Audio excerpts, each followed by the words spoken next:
Indonesia akan melawan Turkmenistan di laga FIFA Matchday Jumat malam ini. Skuad Merah Putih siap meladeni perlawanan Turkmenistan dan menargetkan kemenangan. Timnas Indonesia sudah berlatih untuk melawan Turkmenistan sejak Senin lalu. Latihan taktik dan strategi menjadi menu utama latihan dari Shin Tae-yong untuk Timnas Indonesia.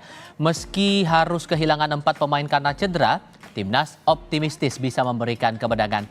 FIFA Matchday Indonesia melawan Turkmenistan akan digelar di Gelora Bung Tomo, Surabaya, Jawa Timur, Jumat malam ini.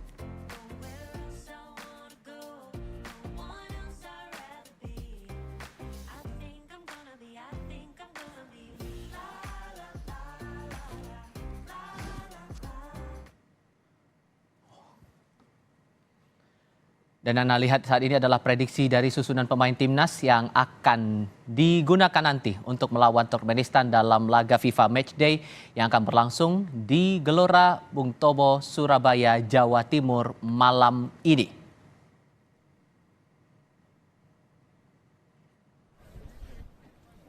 Salah satu pemain timnas Indonesia, Dendi Sulistiawan, menyebut timnas Indonesia sudah mempelajari gaya permainan Turkmenistan melalui rekaman video. Indonesia harus mewaspadai permainan Turkmenistan yang banyak dihuni pemain berkualitas.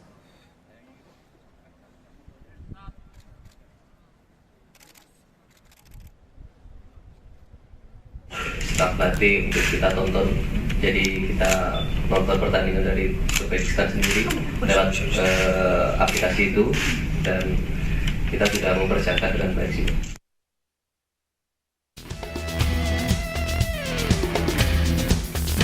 Pemain timnas Indonesia melakukan latihan intensitas tinggi di lapangan Tor Surabaya menjelang FIFA Matchday melawan Turkmenistan di Stadion Gelora Bung Tomo, Surabaya. Meski hanya latihan singkat selama 4 hari, skuad Garuda yakin mampu mengatasi permainan Turkmenistan. Tapi, timnas Indonesia juga dihantui badai cedera pemain. Ada 4 pemain yang harus absen karena cedera. Mereka adalah Dimas Derajat, Yance dan Yakob Sayuri, serta Shane Patinama. Sebagai gantinya, dipanggil 3 pemain timnas U23, Dewangga, Doni Tri Pamungkas, dan Zaki Ashraf. Karena itu pelatih Shin Tae-yong akan mengubah taktik dan formasi pemain saat melawan Turkmenistan. 부상당한 선수들이 내다쓰면 생기면서 원래 하고자 하는 포메이션은 좀 못 쓸 것 같고 다른 포메이션으로 우리가 하고자 하고 지금 준비하고 있습니다. Sementara timnas Turkmenistan datang ke Surabaya membawa 23 pemain terbaiknya. Salah satunya pemain yang pernah memperkuat klub Liga 1, Ahmet Atayev. Pelatih Turkmenistan menilai kekuatan timnas Indonesia patut diwaspadai. Selain banyak dihuni pemain dengan skill di atas rata-rata, timnas Indonesia juga punya pelatih berkualitas. Baik Turkmenistan maupun Indonesia sama-sama memasang target menang di laga FIFA Matchday ini untuk memperbaiki peringkat. Tim Liputan, Kompas TV.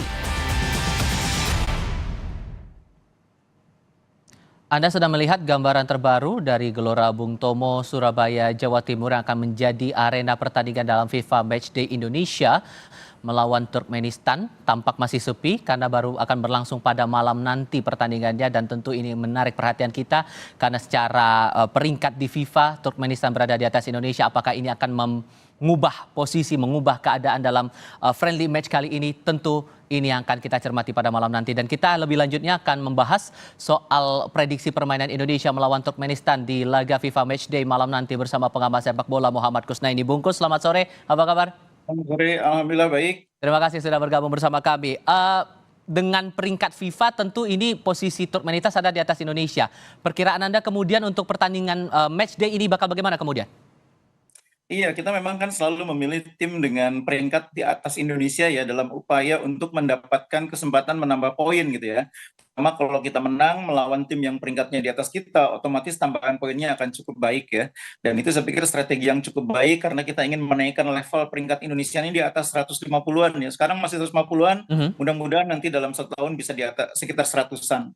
Nah, Turkmenistan adalah lawan yang bagus ya, karena pertama mereka peringkatnya di atas kita. Yang kedua, sebagai tim dari Asia Tengah, permainan Turkmenistan ini sebagian besar sudah dikenal oleh pemain Indonesia karena gaya mainnya ini mirip dengan beberapa pemain dari Asia Tengah yang pernah bermain di liga kita ya.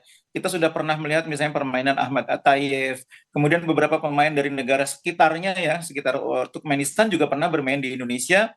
Tidak jauh gaya mainnya berbeda dengan beberapa klub yang juga pernah dihadapi oleh Indonesia.